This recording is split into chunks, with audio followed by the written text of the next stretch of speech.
कैसे हो भाई? बढ़िया ना। हम लोग क्या कर रहे हैं? PYQ कर रहे हैं पिछले 35 सालों का। पॉलिटी हम लोगों का कंप्लीट हो चुका है। पॉलिटी के जितने भी क्वेश्चन थे कंप्लीट हो चुका है। 33-34 डे लगा हम लोगों को उसको कंप्लीट करने में। अभी जो चल रहा है इकनॉमी चल रहा है और इकनॉमी का आज डे 4 है। ठीक है, क्वेश्चन कहाँ से होते हैं हम लोग जो प्रैक्टिस कर रहे हैं वो अपना CSE से होता है, CAPF से होता है, CDS से होता है और साथ में स्टेट PCS से होते हैं। जो हमारा लोगों का डाटा था, मतलब कि जो हम लोगों का शेड्यूल था, 1 अक्टूबर से स्टार्ट हुआ इकनॉमी का, दूसरा तीसरा। ये जो दूसरा था इस दिन नहीं हो पाया था, इसको गैप मिला, इसका हम लोग किया भी, मतलब एक दिन हम लोग बैकलॉग में चल रहे हैं। ठीक है, ये जो 4 तारीख का है पब्लिक फाइनेंस, ये क्वेश्चन यहाँ तक जो करना है ये हम लोग अभी एक दिन पीछे चल रहे हैं। मतलब एक्चुअली आज जो है 5 अक्टूबर संडे हम लोगों को यहाँ होना चाहिए था, लेकिन आज हम लोग यहाँ तक रहेंगे 50 तक। शाम तक शायद एक एक्स्ट्रा हम करके यहाँ तक पहुँचने की कोशिश करेंगे इफ़ पॉसिबल हुआ तो। ठीक है, तो आज इकनॉमी का डे 4 है ना। तो कंटिन्यू करते हैं। क्वेश्चन कहाँ से है? फिजिकल पॉलिसी, टैक्सेशन से क्वेश्चन देखने के लिए मिलेगा। ओके, पहला क्वेश्चन कह रहा ऊपर को कुछ दिए हुए हैं, इसमें से बताओ for the horizontal tax devolution और the 15th finance commission used how many of the above criteria other than the population are the income and income distance. ठीक है, कह रहा है कि हॉरिजेंटल टैक्स डेवल्यूशन के लिए जो 15th फाइनेंस कमीशन है कौन कौन सी क्राइटेरिया को अपनाया है उस चीज़ को बताओ, अदर दैन पॉपुलेशन एरिया और इनकम डिस्टेंस। ठीक है, तो अगर 15th फाइनेंस की कमीशन देखो, पहले एक तो ये दोनों समझ लो। हॉरिजेंटल डेवल्यूशन क्या होता है, वर्टिकल डेवल्यूशन क्या होता है। तो मतलब जब डिस्ट्रीब्यूशन किया जाना, जो टैक्सेस होते हैं सेंट्रल टैक्स, उसको स्टेट के अमाउंट में, मतलब स्टेट के साथ में उसे डिस्ट्रीब्यूट किया जाए ताकि जो है फेयर फाइनेंशियल डिस्ट्रीब्यूशन हो सके और डिस्पैरिटीज़ को एड्रेस किया जा सके, तो उसे हॉरिजेंटल डेवल्यूशन कहते हैं। वर्टिकल डेवल्यूशन क्या कहते हैं? जो ऐसे किया जाएगा, तो मतलब division of the tax proceed between the central government and the state government. और यहाँ क्या बोल रहा है? Among the state themselves. ठीक है, सेंट्रल टैक्सेस को अमॉन्ग द, मतलब सेंट्रल टैक्स होगा लेकिन स्टेट के बीच में किया जाएगा, स्टेट के साथ अमॉन्ग द स्टेट्स। यहाँ पर सेंटर और स्टेट के बीच में उसे वर्टिकल डेवल्यूशन कहते हैं। अब जो क्राइटेरिया है हॉरिजेंटल डेवल्यूशन का, उसमें इनकम डिस्टेंस को देखा जाता है, पॉपुलेशन को देखा जाता है, एरिया को देखा जाता है, फॉरेस्ट एंड इकोलॉजी को देखा जाता है, डेमोग्राफिक परफॉर्मेंस को देखा जाता है, टैक्स एफर्ट को देखा जाता है। सबका एक ही उद्देश्य है कि भाई जहाँ पर जो भी लैक कर रहा है, चाहे इनकम में हो चाहे पॉपुलेशन में हो, उस सब चीज़ को तो उनमें बेटर करने की कोशिश की जाती है, इसलिए इन सारे क्राइटेरिया को देखा जाता है। ठीक है, तो यहाँ में से में कौन कौन सा चीज़ है? ठीक है, डेमोग्राफिक परफॉर्मेंस, यहाँ देखो डेमोग्राफिक परफॉर्मेंस बोला है। ठीक है, तो ये तो होता है भाई। ठीक है, उसके बाद forest and ecology, forest and ecology था क्या? देखो फॉरेस्ट एंड इकोलॉजी इसमें भी है। ठीक है, ये हो गया दूसरा। उसके बाद गवर्नेंस रिफॉर्म जैसा भी कुछ नहीं दिखा हम लोगों को। यहाँ दिख रहा है गवर्नेंस रिफॉर्म? नहीं, गवर्नेंस रिफॉर्म का इस्तेमाल नहीं किया जाता है टैक्स डेवल्यूशन को। तो तीसरा हटा दो। स्टेबल गवर्नमेंट का भी नहीं किया जाता है। यहाँ देखो कहीं स्टेबल गवर्नमेंट दिख रहा है क्या? इनकम डिस्टेंस है, पॉपुलेशन है, एरिया है, फॉरेस्ट इकोलॉजी है, डेमोग्राफिक डिफरेंस है, टैक्स एफर्ट्स है, तो ये भी नहीं है। टैक्स एंड फिजिकल एफर्ट, ये देखो है ना, टैक्स एफर्ट, तो इसी तो है। मतलब कितने मिले मेरे को? 3 मिले। तो पूछा ना कि कितने, other than income distance and population, क्योंकि ये भी तो किए जाते हैं लेकिन यहाँ पर ही बताया। ठीक है, तो ये हो गया 1 हो गया, 2 हो गया और ये tax and the physical effort, मतलब कि 3 हो गया। तो यहाँ पर क्या होगा स्टेटमेंट कि भाई ओनली 3 आर द करेक्ट। ठीक है, यहाँ पर ही तो 3 ही दिख रहे हैं मेरे को करेक्ट। ठीक है, आगे बढ़ते हैं। Which one of the following situation best reflect the indirect transfer often talk about in media recently with the reference to the India। ठीक है, अब इनडायरेक्ट ट्रांसफ़र क्या होता है? इनडायरेक्ट ट्रांसफ़र एक ऐसा सिचुएशन कह सकते हैं ना जहाँ पर जो है कोई भी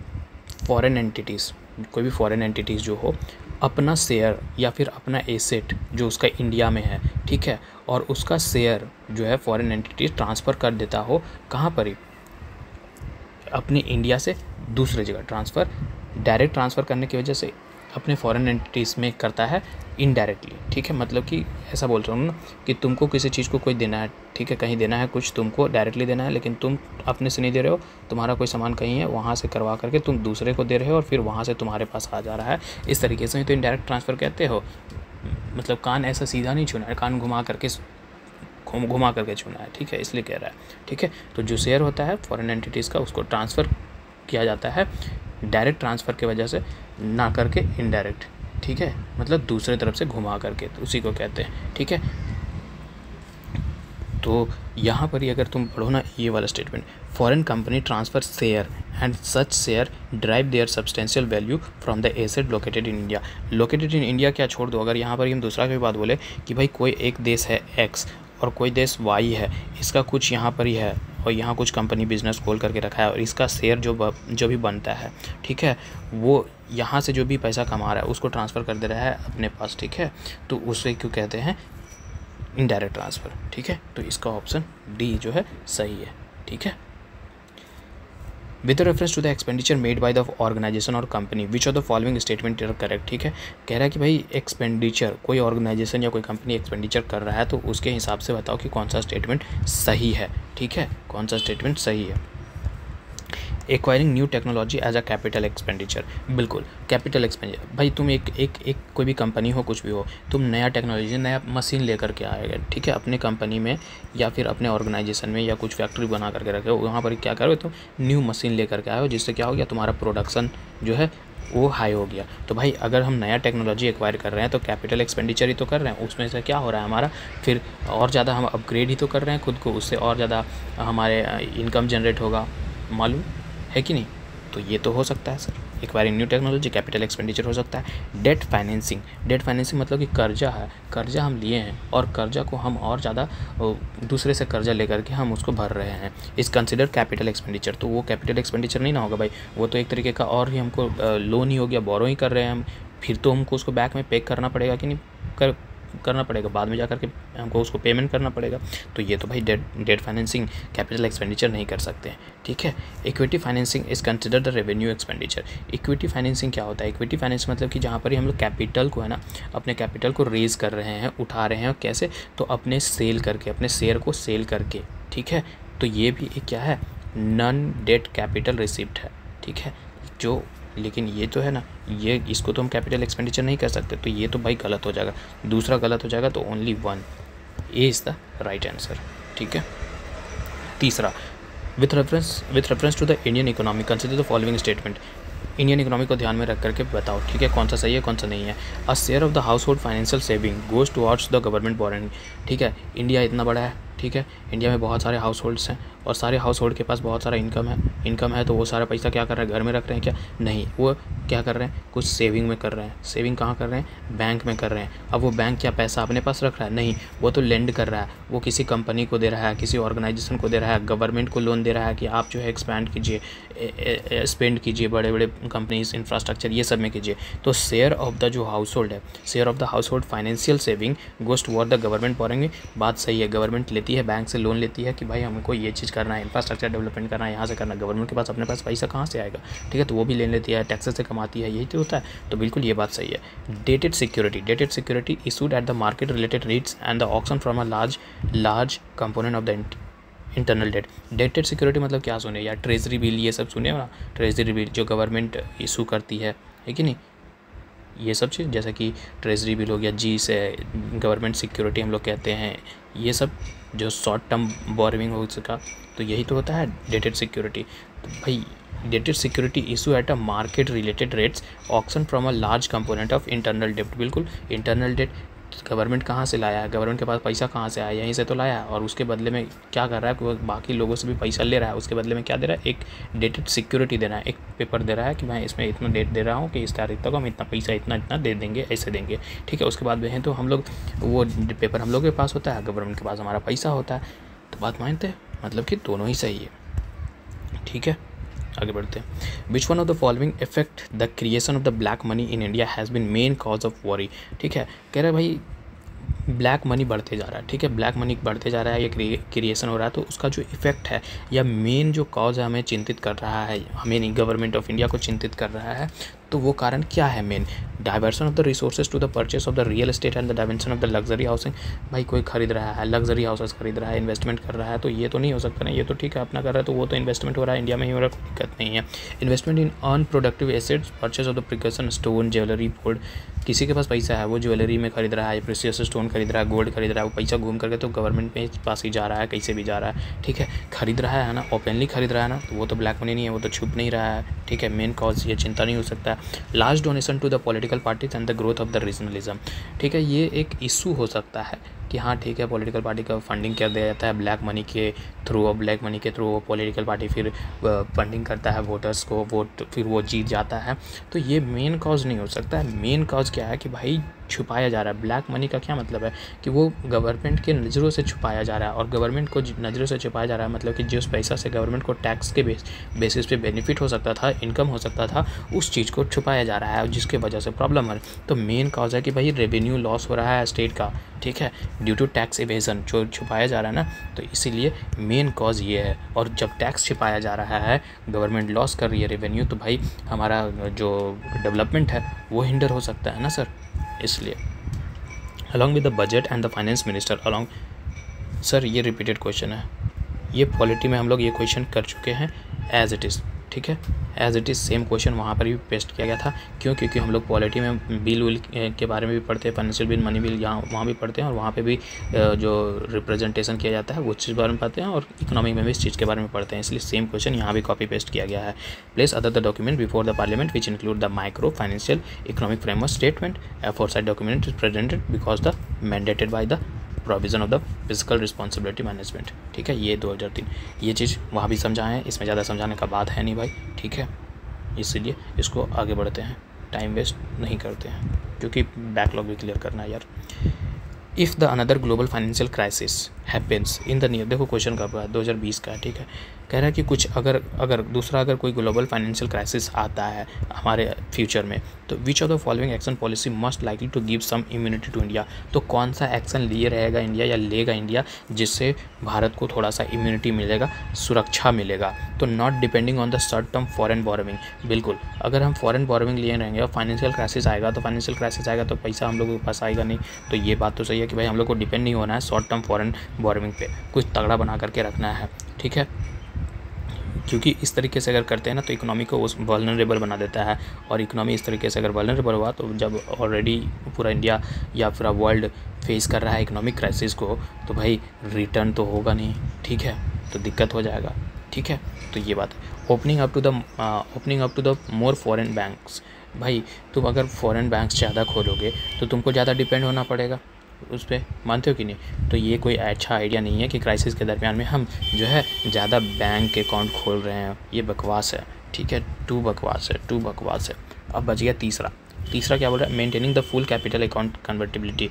अब फुल अकाउंट कन्वर्टिबिलिटी करते हैं मतलब कि फुल अकाउंट कन्वर्टिबिलिटी मतलब कि किसी भी तरीके का हम रिस्ट्रिक्शन नहीं कर रहे हैं, no restriction on the conversion of the domestic currency into the foreign currency. अब तो सब जब कैपिटल ये होगा, जब क्राइसिस होगा, तो भाई सब कोई अपना जो है पैसा निकाल कर ले करके चला जाएगा, तो फिर तो तुमको तो फिर से वल्नरेबल बना दिया, मानते हो कि नहीं मानते हो? तो फिर तो भाई वो और ज़्यादा फिर सफरिंग का कारण बनेगा, और ज़्यादा हम लोग को इकोनॉमिक क्राइसिस करेगा। तो भाई फुल कन्वर्टिबिलिटी, कुछ तो रखो, कुछ तो रिस्ट्रिक्शन रखो जिसमें से पूरा पैसा नहीं जाएगा, और पूरा पैसा नहीं जाएगा तो कुछ तो रहेगा भारत सरकार के पास, तो फिर वहाँ से कुछ तो ठीक किया जा सकता है। तो ये नहीं हो सकता, 3 नहीं हो सकता, तो only 1 is the right answer. With reference to the governance of the public sector banking India consider the following statement, ठीक है, with reference to the governance of public sector banking, ठीक है, पब्लिक सेक्टर बैंकिंग के governance से relate करके बात करना है, ठीक है। अब देखो, capital infusion into the public sector banks by the government of India has steadily increased in the last decade। अब steadily का कहने का मतलब है कि अगर ऐसा चल रहा है तो मतलब कि कुछ भी नहीं, ऐसा चलना चाहिए, ठीक है, ऐसा ग्राफ चलना चाहिए, और ऐसा ग्राफ तो किसी का नहीं होता है सर, ठीक है। और ये बोल रहा है लास्ट डिकेड, मतलब 10 साल तक ऐसा, तो ऐसा तो हो नहीं सकता है सर कि कैपिटल इन्फ्यूज़न हो गवर्नमेंट ऑफ इंडिया से और वो ऐसा स्टीडली इंक्रीज़ हो। सर कभी तो ऐसा ग्राफ, अगर लॉजिकली बिना डाटा तुमको पता भी नहीं है तो भी कभी तो ग्राफ ऐसा नीचे आया होगा, कोई भी साल तो आया होगा 10 साल में। तो ये जो स्टीडली बोल रहा है ये गलत है सर, स्टीडली गलत बोल रहा है तो ये गलत हो गया। To put the public sector banks in the order, तो merger of the associate banks with the parent bank State Bank of India has been affected. भाई कोई भी होगा, अगर तुम पब्लिक सेक्टर बैंक को मर्ज कर रहे हो किसी भी एसोसिएट बैंक के साथ या एसोसिएट बैंक को पेरेंट बैंक के साथ, तो भाई वो तो इफेक्ट ही होगा। अगर वो उसके में कुछ कर जाए, कुछ नॉन परफॉर्मिंग एसेट्स है और उसको तुम इफेक्ट कर रहे हो, मतलब कि मर्ज कर रहे हो पेरेंट बैंक के साथ, तो इसका तो इफेक्ट तो थोड़ा सा पड़ेगा कि नहीं पड़ेगा, पड़ेगा ना भाई। तो भाई इफेक्ट तो हो रहा है, ठीक है। तो B is the right answer, only 2। 9, if a commodity is provided free, अगर कोई भी कमोडिटी, कोई भी वस्तु तुम्हें फ्रीली दिया जा रहा है to the public by the government के जरिए फ्रीली दिया जा रहा है, तो क्या उसका पैसा नहीं है? ठीक है, पैसा है। लास्ट डे हम लोग अपॉर्चुनिटी कॉस्ट के बारे में जाने थे। अपॉर्चुनिटी कॉस्ट मतलब कि द बेस्ट अल्टरनेटिव फॉरगॉन, है ना, और जो बेनिफिट है उसे फॉरगॉन कर देना होना होता है, ठीक है, यही तो होता है। Opportunity cost is the foregone benefit that would have been derived by the option not chosen, ठीक है, कि तुमने वो नहीं चूज़ किया, उसकी जगह कुछ और चूज़ कर लिया, ठीक है। तो ये है ना, तो ये पढ़ो। The opportunity cost is transfer from the consumer of the product to the tax paying public officer.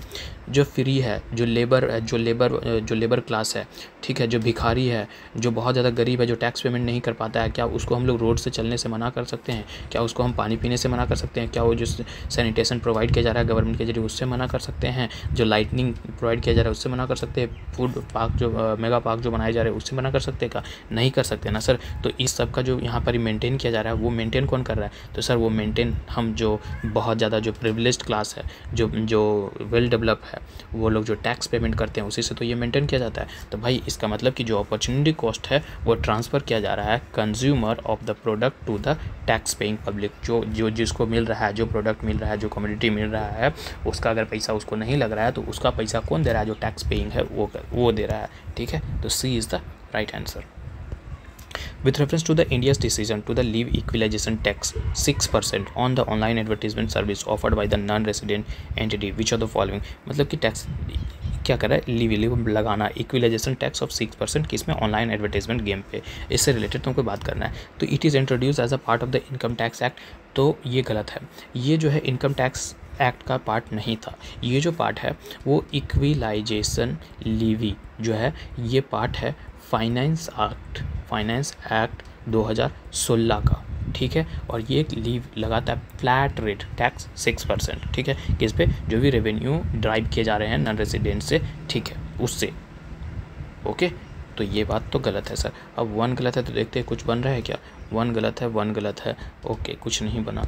अब दूसरा स्टेटमेंट भी पढ़ना पड़ेगा। नॉन रेजिडेंट एंटिटी, ठीक है, non resident entity that offer advertisement service in India can claim tax credit in their home country, ठीक है, under the double taxation avoidance. ऐसा नहीं हो सकता ना।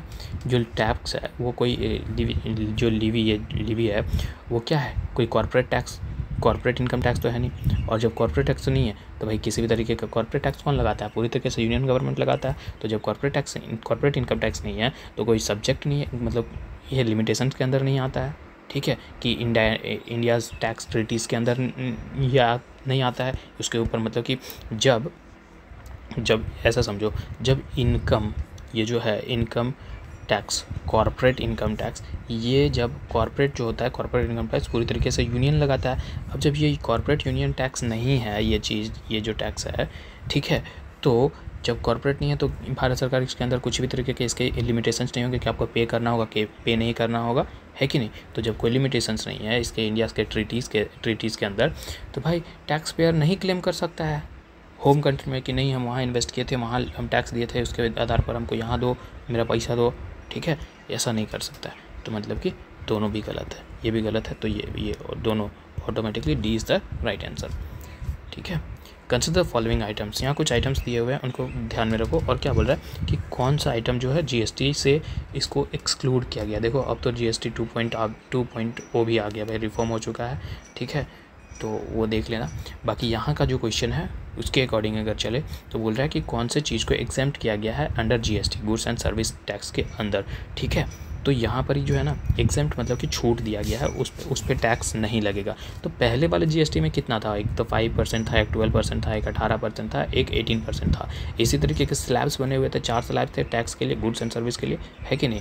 कुछ लग्जरी आइटम्स पे थे, कुछ ऐसे नॉर्मल पे थे, कुछ स्टडीज़ पे थे, एजुकेशन पे था, इस तरीके से बने हुए थे टैक्स, है कि नहीं। तो लीव जो इसको एग्जेम्प्ट किया गया है, तो cereals and grain salt, chicken, eggs cooked और कंटेनिंग एडवर्टाइजमेंट मटेरियल, ये 3 चीज़ को जो है वो एग्जेम्प्टेड है गुड्स एंड सर्विस के। फीस एंड प्रोसेस्ड कैन नहीं है, ठीक है, फीस एंड प्रोसेस्ड कैन नहीं है, ओके। जो फीस्ट हो गया, क्रस्टेशियन हो गया, मोलसेस और अदर जो एक्वेटिक इनवर्टिब्रेट्स हैं, ठीक है, या फिर जो फ्रोजन होते हैं, ये सब टैक्सेबल हैं। कितने, 5% अंडर द जीएसटी। अभी ये वो वाला जीएसटी की बात कर रहे हैं, अभी यहाँ का हम नहीं बात कर रहे 2.0 वाला का, ठीक है। अभी क्या है इसमें हम कंपेयर करके देखे नहीं है कि इसमें किस चीज़ को मिला है, ठीक है। तो ये उस चीज़ का है, ठीक है। तो मतलब 3 को हटा दो, 3 यहाँ है, 3 यहाँ है, गया गया गया, only C is the right answer. 12. Which of the following, what is or are the most likely advantage of the implementing goods and service tax? Goods and service tax लगाने का मेन मुद्दा, मेन एम क्या होना चाहिए, मतलब कि main मुद्दा क्या है वो पूछ रहा है, ठीक है। It will replace the multiple tax collected by the multiple authorities and will this create a single market in India। बिल्कुल हर जगह पर, यहाँ खरीद रहे हो यहाँ भी टैक्स लग रहा है, मतलब शॉपकीपर के पास, होलसेलर के पास, फिर पूरे चेन में ही हमको टैक्स देना पड़ता था हर जगह पर, जिससे ज़्यादा टैक्स देना पड़ता था। तो बिल्कुल उसके मल्टीपल टैक्स को रिप्लेस करके सिंगल टैक्स लगाया, तो ये बात तो सही है सर, ठीक है। अब क्या इस टैक्स लगाने से drastically reduce the current account deficit, CAD, current account deficit of India, will enable to increase its foreign exchange service. Drastically कोई भी चीज़ रिड्यूस नहीं हो सकता, मतलब कि क्या करो तुम, आज पैदा हुए और आज ही चलने चल लगे, आज हम GST 2.0 रिफॉर्म लेकर के आ गए, तो क्या सब कुछ का पैसा तुरंत ही डाउन हो गया, सब कुछ मार्केट में सब कुछ बहुत ज़्यादा नीचे आ गया? तो ऐसा नहीं हो सकता ड्रास्टिक, कोई भी चीज़ टाइम लेता है, ठीक है। तो ड्रास्टिकली नहीं होगा। दूसरा गलत है सर, दूसरा गलत है, वो A और C बचा। Enormously increase the growth and the size of the economy of India will enable to overtake in China. भाई कोई रिलेशन ही नहीं है GST और इसके बीच में कि इनॉर्मसली इंक्रीज़ कर देगा। GST हम लगा करके आए हैं तो इनॉर्मसली इंक्रीज़ कर देगा हमारे ग्रोथ को और इंडिया के इकोनॉमी को, जो बहुत ही जल्दी चाइना को ओवरटेक कर देगा नियर फ्यूचर में। ऐसा नहीं है कि सिर्फ GST लगाने से ही चाइना को ओवरटेक कर देगा, ये बात बिल्कुल भी बकवास है, ठीक है, कोई लिंक ही नहीं बैठ रहा। तो तीसरा भी हटा दो, तो क्या बच रहा है, सिर्फ only A is the right answer. Consider the following statement, ठीक है। Tax revenue as a percent of the GDP of India has steadily increase in the last decade. अब स्टीडली मतलब फिर वही बात की ऐसा ग्राफ तुम्हारा जाना चाहिए, ठीक है, कहीं भी तुम्हारा ऐसा फ्लक्चुएशन नहीं होना चाहिए। तो ऐसा हो सकता है क्या पॉसिबल? 10 सालों में ऐसा नहीं हो सकता सर। अगर देखें तो 2007 में देखो तो 11.89% था, 89% था tax revenue to GDP ratio. फिर 2008 में 10.75%। उसके बाद अगर और ज़्यादा जाएँ 2008 हो गया, 2009 में देखो तो 9.6%, मतलब इस तरीके से था, ठीक है। तो भाई कैसे, स्टीडली तो है नहीं, यहीं पर ही देखो ना गैप हो जा रहा है, तो स्टीडली तो नहीं है। Physical deficit is a percentage of the GDP ratio has steadily, फिर से स्टीडली मतलब वही कुछ भी है, ठीक है, लिखा हुआ कुछ भी हो, कुछ भी चीज़ अभी स्टीडली नहीं जा सकता है ना सर। तो ये भी गलत है सर, D इज़ द मारो ना। आगे बढ़ो आगे। Which of the following is included in the capital budget of the government of India? Capital budget. अब कैपिटल बजट क्या होता है? कैपिटल बजट में होना, कैपिटल बजट में 2 चीज़ होते हैं, कैपिटल रिसीप्ट और कैपिटल पेमेंट, ठीक है। अब कैपिटल रिसीप्ट में क्या क्या चीज़ें इंक्लूड होती हैं कि भाई जो लोन गवर्नमेंट ले रही है, कहाँ से? पब्लिक से गवर्नमेंट जैसे सिक्योरिटी के माध्यम से सिक्योरिटी देकर के, डेटेड सिक्योरिटी, ट्रेजरी बिल, ये सब दे करके उस तरीके से पब्लिक से जो पैसा ले रही है वो हो गया कैपिटल रिसिप्ट के अंदर। फिर जो गवर्नमेंट जो है वह बोरोविंग कर रही है, कहाँ से? रिजर्व बैंक ऑफ इंडिया से, RBI से, ठीक है। और उसके बाद जो फॉरेन बॉडीज़ से गवर्नमेंट अगर बोरोविंग ले रही है, ठीक है, या लोन रिसिप्ट कर रही है, वो भी कैपिटल रिसिप्ट के अंदर आएगा। उसके बाद जो रिकवरी कर रही है, लोन जो सेंट्रल गवर्नमेंट के जगह दिया गया था, ठीक है, किसको? स्टेट और यूनियन टेरिटरीज़ को, ये सब, ठीक है। तो ये कैपिटल रेवेन्यूज़ होते हैं, ओके। उसके बाद एक कभी कैपिटल पेमेंट बोला, कैपिटल पेमेंट जो होता है इसमें कैपिटल जो एक्सपेंडिचर है, कैपिटल एक्सपेंडिचर किस पे? जो भी जैसे एसेट्स हो गया, जैसे कि लैंड हो गया, बिल्डिंग हो गया, मशीनरीज हो गया, ये भी इक्विटी, इस पे जो इन्वेस्टमेंट कर रहे हैं, ठीक है, वो होता है ना कैपिटल पेमेंट के अंदर कैपिटल एक्सपेंडिचर, ठीक है, ये होता है। अब जो है स्टेटमेंट पढ़ो, expenditure on acquisition of asset like the roads, building, machineries, तो ये एक्सपेंडिचर है, ये कैपिटल एक्सपेंडिचर है। कैपिटल एक्सपेंडिचर मतलब कि ऐसा जगह पर हम एक्सपेंडिचर कर रहे हैं जहाँ से मेरे को प्रॉफिट होगा इन फ्यूचर में, ठीक है। तो बिल्डिंग बना रहे हैं, रोड्स बना रहे हैं, मशीनरीज बना रहे हैं, तो ये कैपिटल एक्सपेंडिचर बना रहे हैं हम, तो कैपिटल फॉर्मेशन तो कर रहे हैं, तो ये बात तो सही है सर, ठीक है। Loan received from foreign government, ठीक है, तो यहाँ तो बोला कि लोन रिसीव कर रहा है फॉरेन गवर्नमेंट से कैपिटल रिसीप्ट के अंदर, तो ये बात भी सही है। Loan and advances granted to the state and the union territories, बिल्कुल वो भी होता है कैपिटल रिसीप्ट के अंदर होता है, ठीक है, कि जो लोन्स दिए जा रहे हैं स्टेट्स और यूटीज़ को, ठीक है। तो क्या होगा इसका आंसर, तीनों ही मार दो सर, ठीक है, करेक्ट पूछा था, ठीक है। With reference to the financial stability and development council, ठीक है, फाइनेंशियल FSDC, ठीक है, फाइनेंशियल स्टेबिलिटी काउंसिल। अब थोड़ा सा इसके बारे में जान लो ताकि क्वेश्चन बन पाएगा, ठीक है। तो ये जो है ना, ये जो है बनाया गया था गवर्नमेंट ऑफ इंडिया के नोटिफिकेशन से, कब, 30 दिसंबर 2010 को, ठीक है। इसको चेयर जो करता है वो यूनियन फाइनेंस मिनिस्टर करता है, और इसके जो मेंबर्स होते हैं, ठीक है, मेंबर्स जो होते हैं वो होते हैं गवर्नर साहब, ठीक है, गवर्नर्स जो होते हैं, गवर्नर रिजर्व बैंक के, RBI के गवर्नर होते हैं, फाइनेंस सेक्रेटरी होता है और सेक्रेटरी होता है, ठीक है, जो भी कह लो, department of economy affair, secretary department of financial service, chief economy adviser, ministry of finance, chairman security, ये तरीके के और ज़्यादा हैं, बहुत ज़्यादा लंबा है तो वो सब याद रहेगा नहीं, ठीक है। और ये काउंसिल जो है डील करता है किसमें, इशूज़ जैसे कि रिलेटिव फाइनेंशियल स्टेबिलिटी से, फाइनेंशियल सेक्टर से, development, inter regulatory coordination, financial literacy, financial inclusion, ये सब चीज़ें, माइक्रो प्रूडेंशियल सुपरविजन से, ठीक है, ये सब चीज़ों को देखरेख करता है। तो क्या it is an organ of a NITI Aayog, क्या ये एक नीति आयोग का ऑर्गन है, मतलब कि नीति आयोग का एक पार्ट है। तो फाइनेंशियल स्टेबिलिटी डेवलपमेंट काउंसिल एक खुद में एक एपेक्स बॉडी है, ठीक है, एपेक्स लेवल बॉडी है जो कि कंस्टिट्यूट किया था गवर्नमेंट ऑफ इंडिया से, ना कि ए ऑर्गन है। तो पहला तो सर गलत हो गया, पहला गलत हो गया, तो 2-3 खत्म, मतलब ए और डी खत्म हो गया सर, ठीक है। Headed by the union finance minister, बिल्कुल ये बात अभी ही बताएं कि यूनियन फाइनेंस मिनिस्टर के जरिए हेड किया जाता है। It monitors macro prudential supervision in the economics, बिल्कुल अभी तो बोला है कि भाई ये देखता है, ठीक है, इसका काम ही है कि फाइनेंशियल स्टेबिलिटी देखना है, फाइनेंशियल सेक्टर को डेवलपमेंट को देखना है, inter regulatory coordination, financial literacy, financial inclusion और माइक्रो प्रूडेंशियल सुपरविजन करना है इकोनॉमी का, including the function of large financial conglomerates, ठीक है।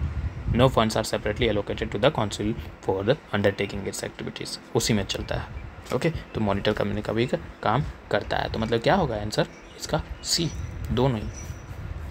आगे बढ़ते हैं, थोड़ा सा स्पीड चल रहे हैं भाई, यूट्यूब में होता है ना कि थोड़ा सा चाहो तो तुम पीछे भी कर लो, थोड़ा सा चाहो तो आगे भी कर लो, स्पीड भी बढ़ा लो, थोड़ा सा वो क्या बोलते हैं, स्पीड धीमे भी कर सकते हैं, तो समझो बात को, हमको बैकलॉग भी क्लियर करना है। With reference to the 14th finance commission, which of the following statement is are correct, ठीक है। 14th फाइनेंस कमीशन से ध्यान में रख करके बताना। It has increase the share of the state in the central division pool from the 32% to 42%, बिल्कुल the 14th finance commission जो था वो रिकमेंड करता है कि भाई टैक्स रिवोल्यूशन में इंक्रीजमेंट करने की ज़रूरत है, और जो कितना करता है, ये पहले जो हुआ करता था 32%, वो उसको बढ़ा करके 10% बढ़ाता है, और 42% करता है 2015 से लेकर के 2020 तक। देखो क्वेश्चन पुराना है, 2015 का है, इसीलिए वो चीज़ का पूछ रहा है। अभी बोलेगा 15-16 का पूछना चाहिए था, 14 का क्यों पूछ रहा है, क्वेश्चन प्रीवियस ईयर है ना भाई, इसीलिए, ठीक है। तो ये बात तो सर सही है, पहला सही है, अभी कुछ पहला सही है, तो ये तो हटा दो, हाँ। It has made the recommendation concerning sector specific grant, sector specific grant नहीं है कमीशन, जो 14 कमीशन है कोई भी सेक्टर स्पेसिफिक ग्रांट्स नहीं दिया है, ओवरऑल डेवलपमेंट की, ओवरऑल रिवोल्यूशन की बात करता है, तो ये गलत है, ये दूसरा गलत है, दूसरा वैसे भी गलत हो गया ऐसे, तो automatically A is the right answer sir, ठीक है सर, ओके आगे बढ़ते हैं। a decrease in a tax GDP ratio country indicate which of the following, भाई डिक्रीज हो रहा है tax to GDP ratio, tax to GDP ratio decrease हो रहा है तो वो दिखाएगा कि स्लो इकोनॉमिक ग्रोथ रेट है, अगर इंक्रीज़ होता तो ज़्यादा दिखाता, तो ये बात सही है। Less equitable distribution of national income, ये इससे कोई नाता नहीं है इसका कि ये लेस इक्विटेबल डिस्ट्रीब्यूशन है नेशनल इनकम का इसीलिए डिक्रीज़ हो रहा है, ऐसा कोई नाता नहीं है। अगर डेवलपमेंट हो रहा था, इकोनॉमिक ग्रोथ हो रहा था तो वो जीडीपी ऐसे ही GDP tax to GDP ratio high होता। Less equitable distribution of national income, इसके वजह से टैक्स जीडीपी रेशियो नहीं है, ये नहीं दिखा रहा है। तो दूसरा कहता है, तो only A is the right answer. 18 there has been a persistent deficit, persistent deficit मतलब कि लगातार बात कर रहा है। Deficit budget year after year, which of the following action can be taken by the government to reduce the deficit, मतलब कि persistent deficit मतलब कि तुम्हारा बार बार डेफिसिट, एक तो अभी कर्जा पूरा नहीं हुआ और भी ज़्यादा हो गया, ठीक है। तो इस वक्त गवर्नमेंट को क्या करना चाहिए इस ताकि जो है डेफिसिट को रिड्यूस किया जा सके, ठीक है। तो बजट डेफिसिट क्या होता है, पहले बजट डेफिसिट मतलब कि जहाँ पर जितना तुम्हारा इनकम है उससे ज़्यादा क्या हो गया तुम्हारा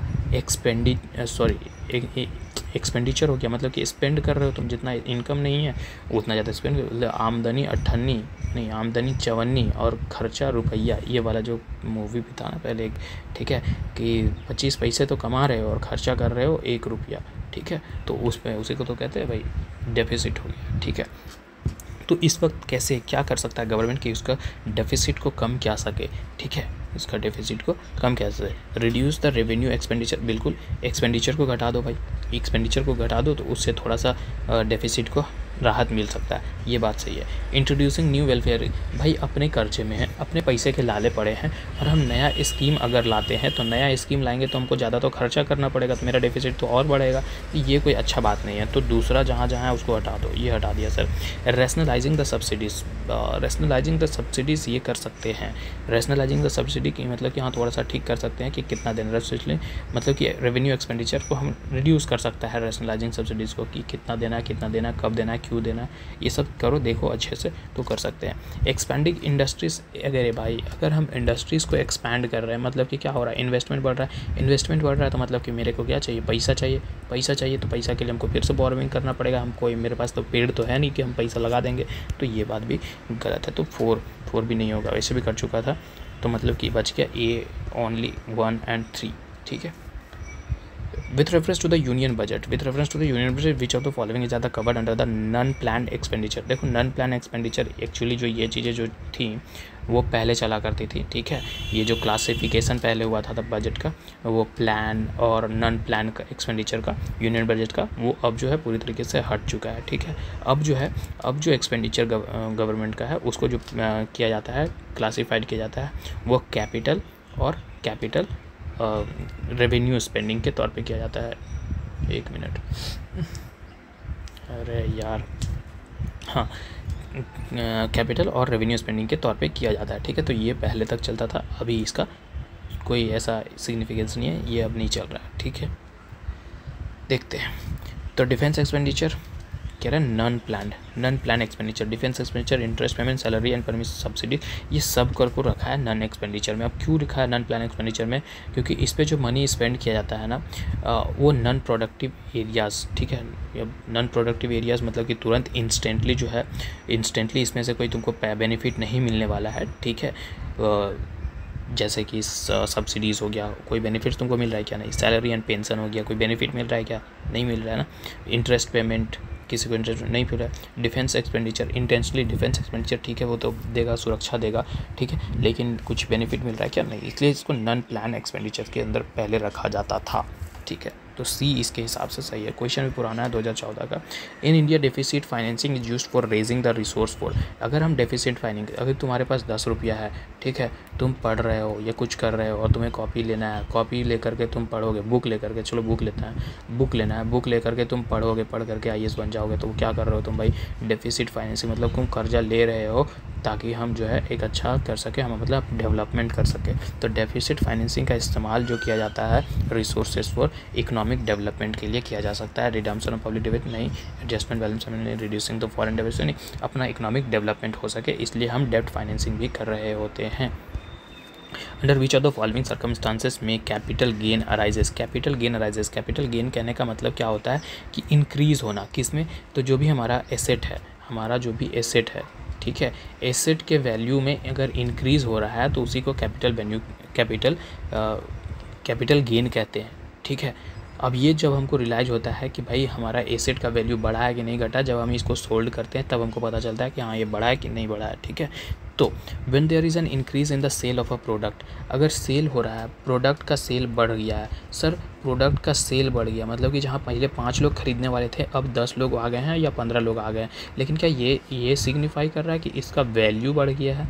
वैल्यू बढ़ता तो भाई प्राइस बढ़ता, लेकिन यहाँ प्राइस तो नहीं बढ़ा है, बोल रहा है कि सिर्फ सेल इंक्रीज़ हो गया, तो कैपिटल गेन नहीं हो रहा है। कैपिटल गेन का मतलब है कि इंक्रीज़ होना, ठीक है, इंक्रीज़ होना किसके? कैपिटल एसेट्स के वैल्यू में। यहाँ वैल्यू में इंक्रीज़ नहीं हो रहा है, सेल बढ़ा है, ठीक है, तो ये तो नहीं होगा। वन गया।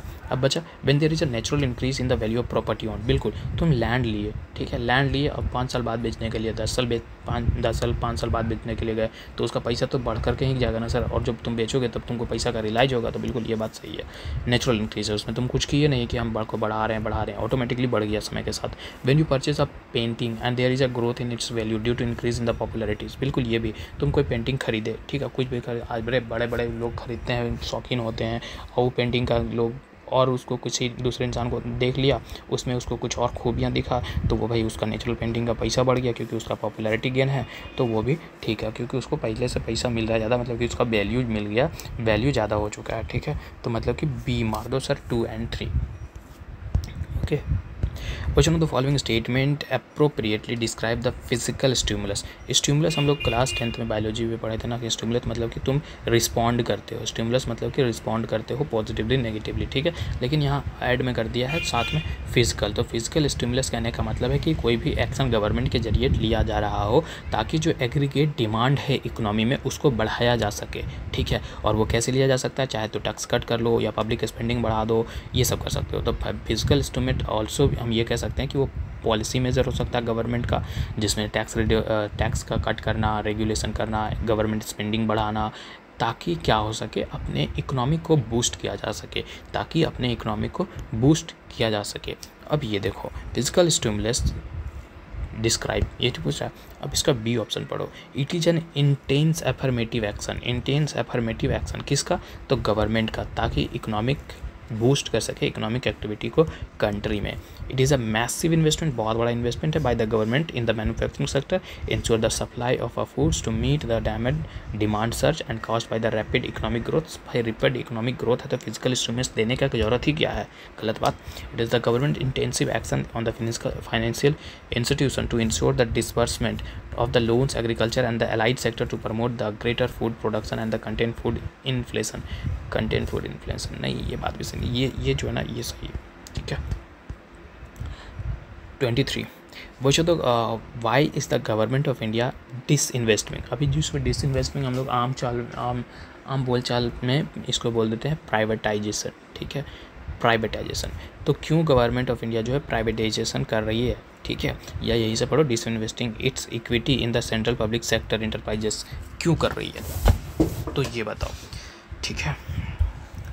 The government intend to use the revenue earn from the disinvestment mainly to pay back the external debts. नहीं सर, हम लोग देखो कोई भी चीज़ अगर डिसइन्वेस्टमेंट कर रहे हैं, ठीक है, तो पहले समझ लो, फीचर समझ लो। अगर डिसइन्वेस्टमेंट कर रहे हैं तो उसका क्या हो सकता है, मतलब कि 15% शेयर जो है, शेयर होल्डिंग कंट्रोल जो है वो गवर्नमेंट के साथ रह रही है, बाकी उसको दे रहा है।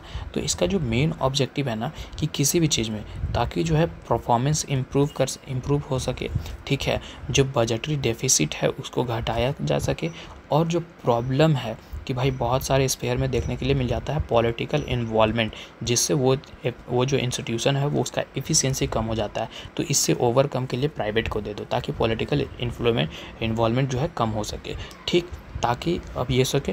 और एक और एम जो हो सकता है कि गवर्नमेंट को ये इनेबल करता है कि भाई आपको जो है इस सब चीज़ में अब ध्यान नहीं देना है, तो अब आपके पास जो काम बचा है वो काम बचा है सोशल डेवलपमेंट करने का, अब सोशल डेवलपमेंट पर ध्यान दो, ठीक है।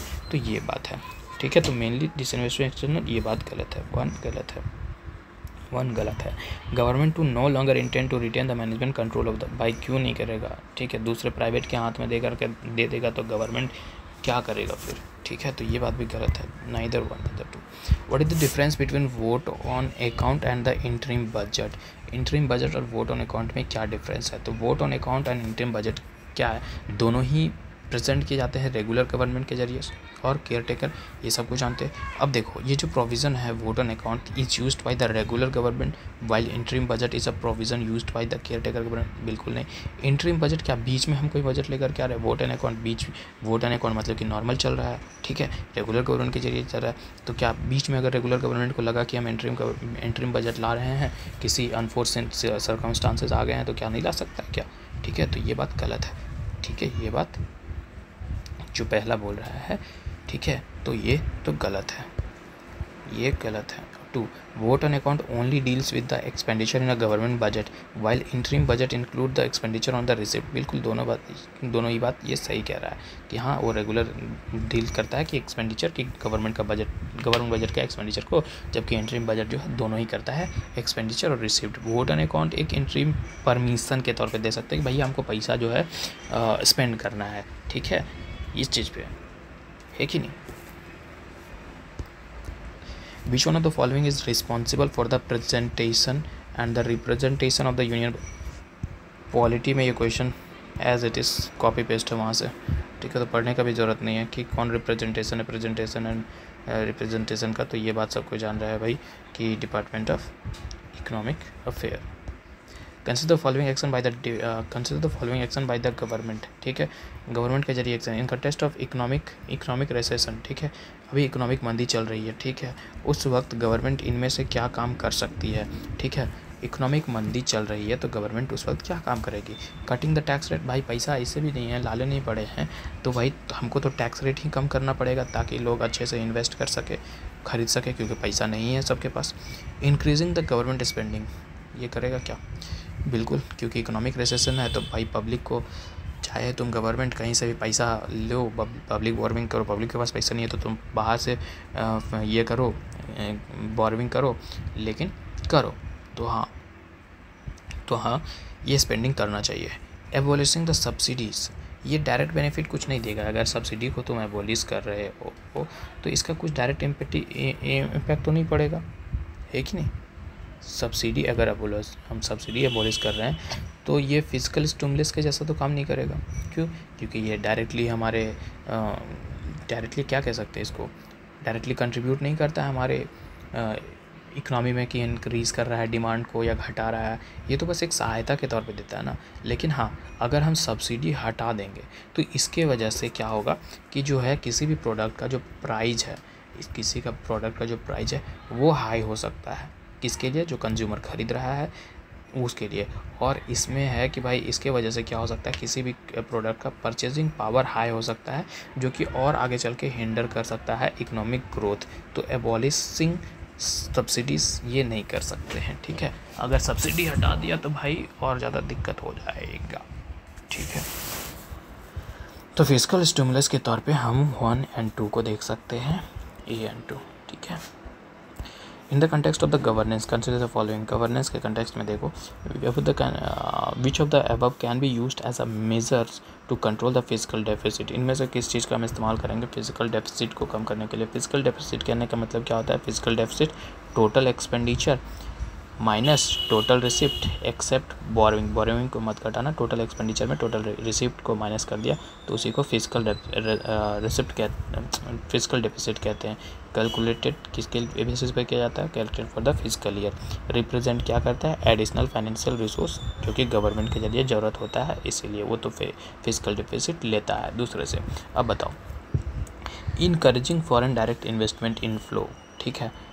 अगर हम फॉरेन डायरेक्ट इन्वेस्टमेंट इनफ्लो बढ़ा रहे हैं तो ये क्या रिप्रेजेंट करता है? ये रिप्रेजेंट कर रहा है कि जो इन्वेस्टमेंट है फॉरेन एंटिटीज़ के ज़रिए कंट्री के बिजनेस में या कंट्री के प्रोजेक्ट में, उसको दिखा रहा है। FDI वही तो करेगा, फॉरेन डायरेक्ट इन्वेस्टमेंट, तो कंट्री के बिजनेस प्रोजेक्ट में इन्वेस्टमेंट दिखा रहा है। तो अगर ऐसा है तो ये किसी भी तरीके का हमको तुरंत इमीडिएट बेसिस पे रेवेन्यू तो जनरेट करके नहीं देगा, गवर्नमेंट को नहीं ना देगा। ये तो हमको और ज़्यादा यही करेगा कि मैं यहीं से पैसा इन्वेस्ट कर रहा है, अभी आकर के फिर यहीं से कमाएगा वो, है कि नहीं। तो ये मेरे को इमीडिएट बेसिस पे तो रेवेन्यू जनरेशन नहीं दे रहा है सर, ठीक है। लेकिन हमको क्या करना है? कंट्रोल करना है फिजिकल डेफिसिट, और फिजिकल डेफिसिट के लिए ये सूट नहीं बैठ रहा है।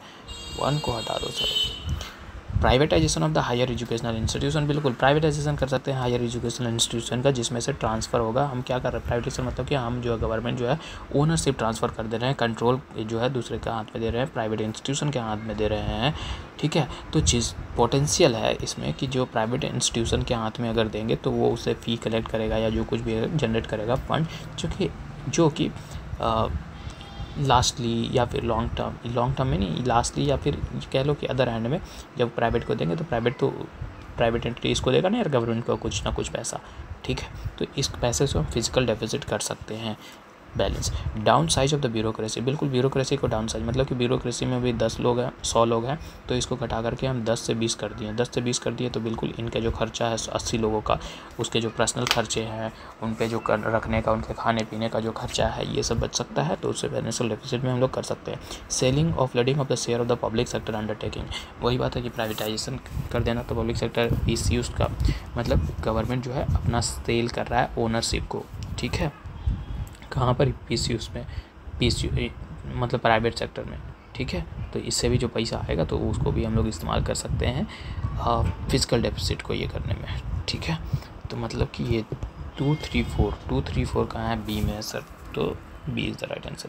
Consider the following fringe benefit tax, अरे क्या पूछ रहा है, which are the direct tax और टैक्सेस, इनमें से कौन डायरेक्ट टैक्स और टैक्सेस है, interest tax, security transaction.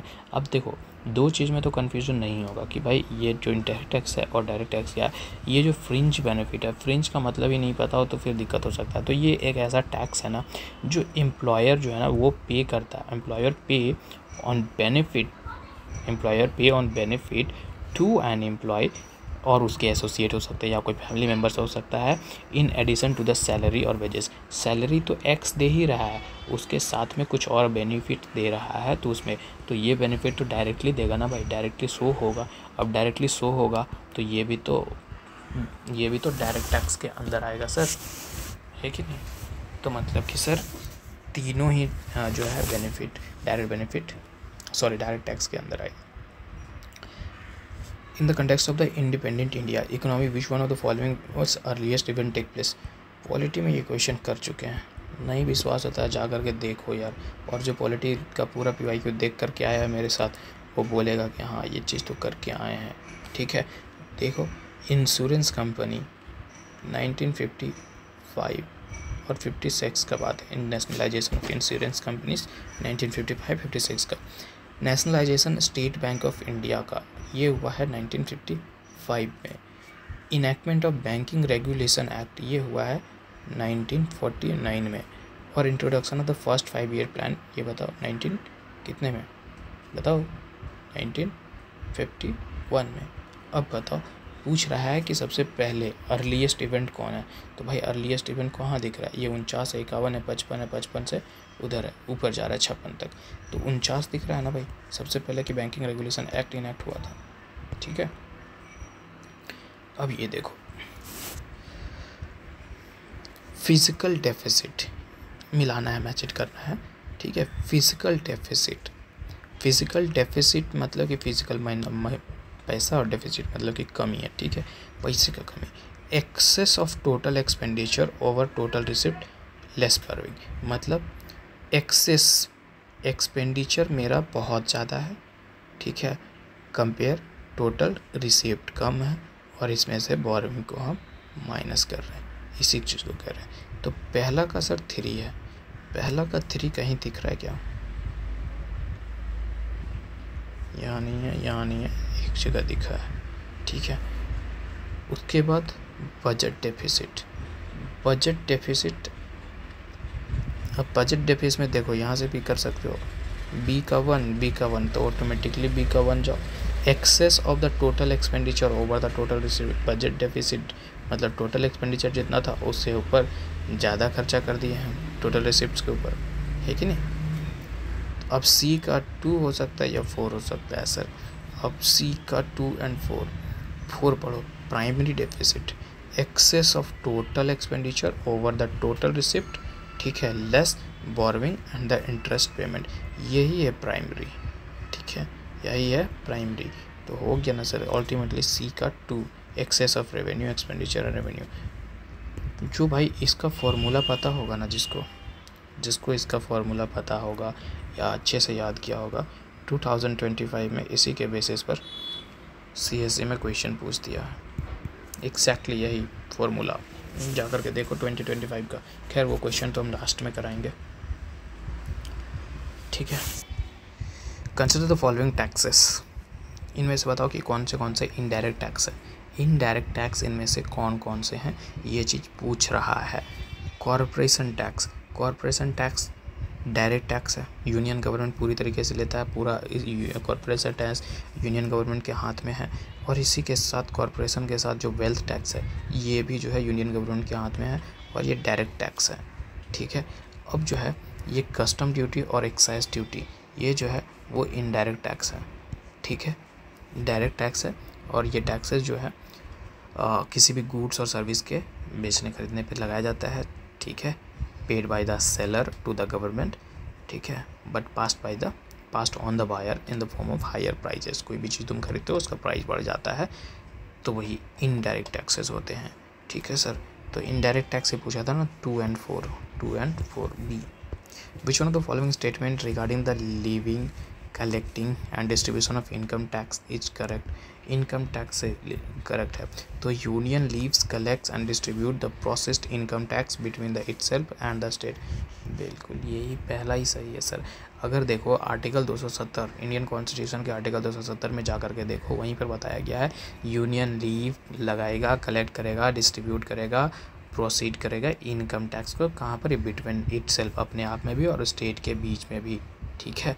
After deducting the cost of collection, और उसका डिस्ट्रीब्यूशन पोर्शन बांटेगा, ठीक है।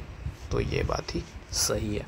बाकी हम ऑप्शंस पढ़ नहीं रहे हैं, खुद से भी पढ़ना, क्योंकि मेरे को थोड़ा सा जल्दी जाना है इन सेंस में बैकलॉग कंप्लीट करना है। Economic survey of India is published officially every year. Polity में ये क्वेश्चन पढ़े थे, ठीक है। और ज़्यादा फाइनेंस कमीशन के बारे में वहाँ पर ही पढ़े थे सर, ठीक है। तो C ministry of finance government of India, economic survey of India annual report है, प्रेजेंट किया जाता है डिपार्टमेंट ऑफ इकोनॉमिक अफेयर्स से, ministry of finance government of India, और पार्लियामेंट के पास रखा जाता है। कब रखा जाता है? जब यूनियन बजट पेश किया जाता है तब। और जो चीफ इकोनॉमिक एडवाइज़र है इंडिया के, वो गाइडेंस देते हैं कैसे इसको बनाना है, कैसे क्या करना है, ठीक है। और ये दोनों हाउसेस के बीच में दोनों हाउस के सामने प्रेजेंट किया जाता है, ठीक है। बहुत ज़्यादा इकोनॉमी सिग्निफिकेंट इसका इम्पोर्टेंस है इकोनॉमिक पॉलिसी मेकिंग में, ये सब हम जानते हैं। A redistribution of income in a country can be best brought out about through. कह रहा है redistribution of income in a country, redistribution of income in a country अच्छा हो सकता है, कैसे ये पूछ रहा है। तो progressive taxation combined with the progressive expenditure. अब प्रोग्रेसिव टैक्सेशन कहने का मतलब क्या है? प्रोग्रेसिव टैक्सेशन मतलब कि तुम एक्स बना रहे हो, तो अगर एक्स पे हम 1 रुपया फिक्स किए हैं तो 1 रुपया, वाई कमा रहे हो तो एक, मतलब जैसे जैसे तुम्हारा टैक्स, मतलब तुम्हारा इनकम बढ़ते जाएगा तुम्हारा टैक्स रेट भी बढ़ते जाएगा। कि प्रोग्रेसिव टैक्सेशन उसी को कहते हैं, taxing higher income individual at a higher rates, ठीक है। जिसके मतलब कि क्या होगा, रिजल्ट के तौर पे देखेंगे तो ज़्यादा बर्डन किस पे जाएगा? वेल्दी पर। जो ज़्यादा रुपया कमा रहा है वो ज़्यादा टैक्स देगा, है कि नहीं। और प्रोग्रेसिव एक्सपेंडिचर की बात करेंगे तो प्रोग्रेसिव एक्सपेंडिचर इन्वॉल्व करता है कि direct spending towards the social welfare programmes initiative that the benefit lower incomes group. तो भाई ये combined with the progressive expenditure, तभी तो लोअर ग्रुप का भला हो सकेगा। इससे जो पैसा आएगा इसमें एक्सपेंड करो, गवर्नमेंट एक्सपेंड कर रहा है, ये is the right answer. Progressive taxation combined with the regressive, नहीं रेग्रेसिव से उल्टा हो जाता है, रेग्रेसिव टैक्सेशन रेग्रेसिव नहीं, ओके। कॉरपोरेशन टैक्स, अरे अभी तो कितनी बार से बोलते आ रहा है कि पूरी तरीके से यूनियन से लगाता है और पूरी तरीके से एक्सक्लूसिवली कहते हैं यूनियन से बिलोंग करता है, ठीक है। Primary duty of the finance commission of India, finance commission का प्राइमरी ड्यूटी, अभी इतना लंबा ज्ञान दिया है कि नहीं, कि रिकमेंडेशन देता है distribution of tax revenue between the union and the states, है कि नहीं। Excise duty on a liquor is impose by, पूरी तरीके से स्टेट गवर्नमेंट। हाँ, अगर ये एक्साइज जो ये लीकर पे जो ड्यूटी लग रहा है वो अगर एल्कोहलिक जो अगर गवर्नमेंट जो पीपल कंजप्शन के लिए है तो वो स्टेट गवर्नमेंट लगाएगा, और अगर पीपल कंजप्शन के लिए नहीं है, ठीक है, किसी और मतलब कि ह्यूमन कंजप्शन के लिए नहीं है, तो वो फिर सेंट्रल लेजिस्लेचर के अंदर भी आ सकता है। एंट्री नंबर 1984 लिस्ट 1 में जाकर के देखो। और अगर ह्यूमन कंजम्पशन के अंडर में आ रहा है तो फिर वो स्टेट गवर्नमेंट लगाएगा, एंट्री नंबर 51 लिस्ट 2 7 शेड्यूल। ठीक है, कंसिडर फॉलोइंग। ठीक है, एजर्सन zero based budget has been be introduced in India. Zero budget based जो था वो इंट्रोड्यूस किया गया था इंडिया में, बिल्कुल department of science and technology के जरिए। कब किया गया था? 1983 में किया गया था। और 1986 से सिस्टमैटिक एक्सपेंडिचर्स रेगुलेशन टेक्निक का इस्तेमाल किया गया। मतलब यही चीज़ बन गया क्या? सिस्टमैटिक। अब सिस्टमैटिक रेगुलेशन कहने का मतलब है कि जीरो बजट जो है पूरी तरीके से अब हर एक चीज़ को, जो बजट का एलोकेशन हो गया, उसका एनालिसिस हो गया, उसका इफेक्टिवनेस, नेसेसिटी, सब कुछ चेक कर रहा था। ठीक है, तो एजर्सन स्टेटमेंट 1 ठीक है। अब रीज़न देखो, because zero based budget techniques involve the critical view of every scheme before the budgetary provision. बिल्कुल एजर्सन भी सही है और रीज़न भी सही है। तो both A and R the correct and R is the correct explanation of A. Which of the following is not eligible for income tax rebate. इनमें से इनकम टैक्स रिबेट के लिए कौन एलिजिबल नहीं है? विच of the following is not eligible for any income tax rebate. ठीक है, तो ये है किसान विकास पत्र।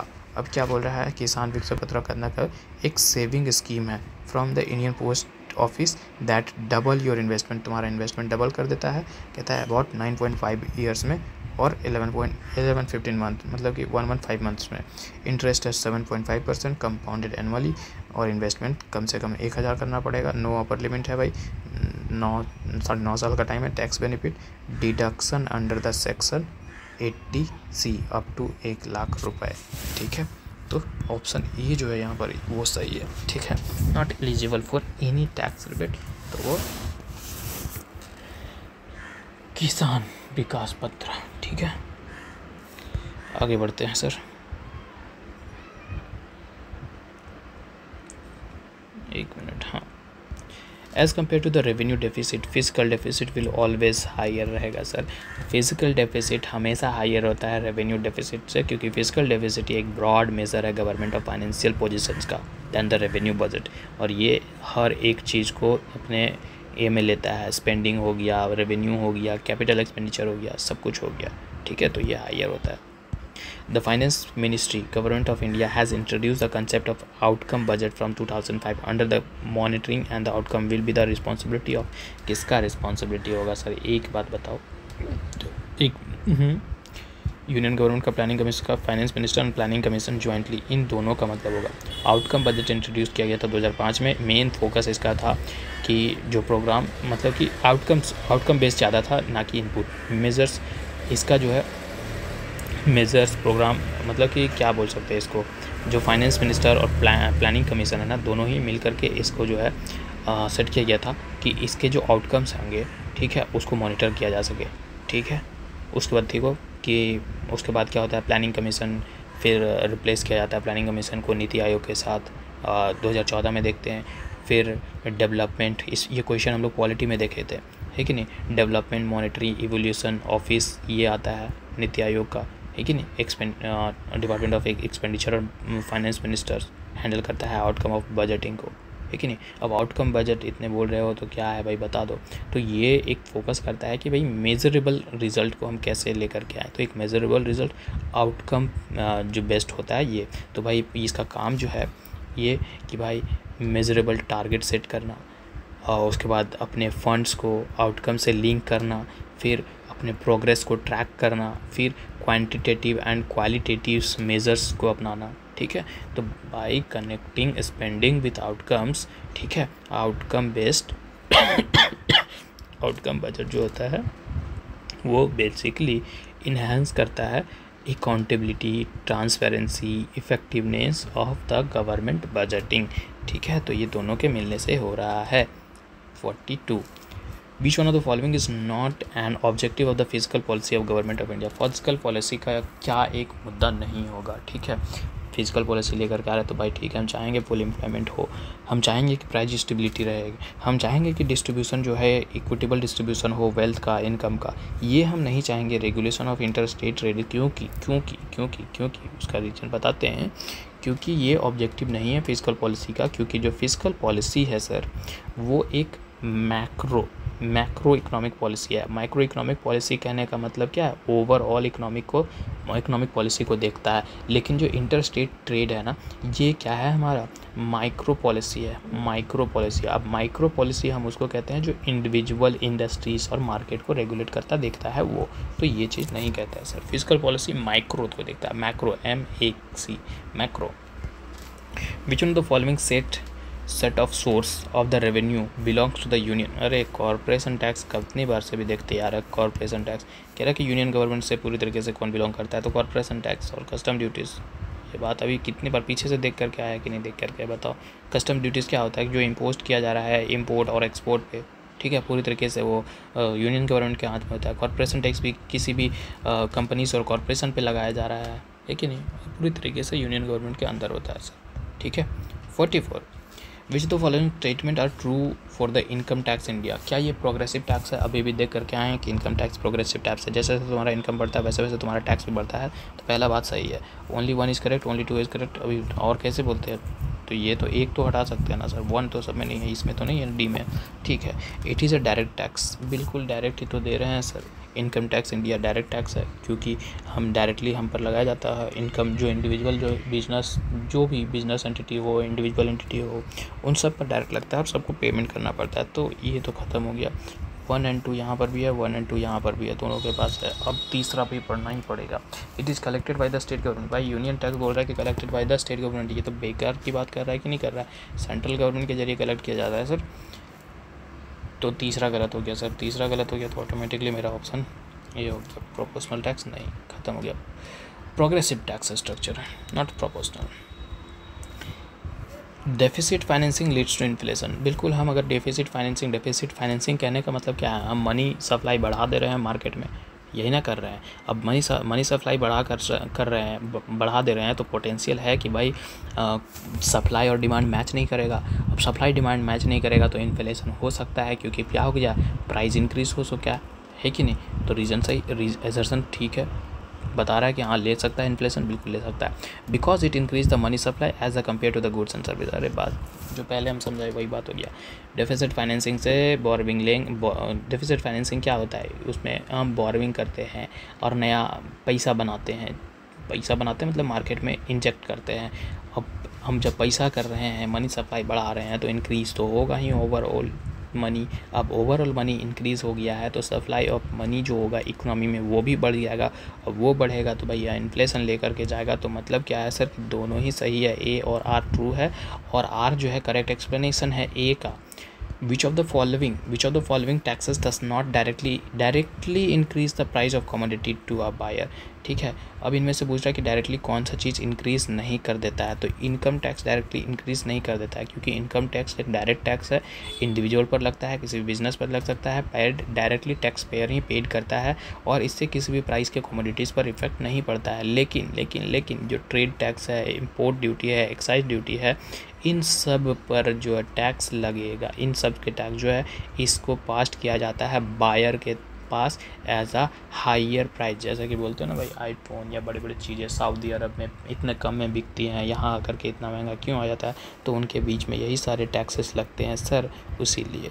ठीक है, तो इसका इफेक्ट दिखता है, इनकम टैक्स का नहीं दिखेगा। ओके, लास्ट नहीं, सेकेंड लास्ट होगा शायद।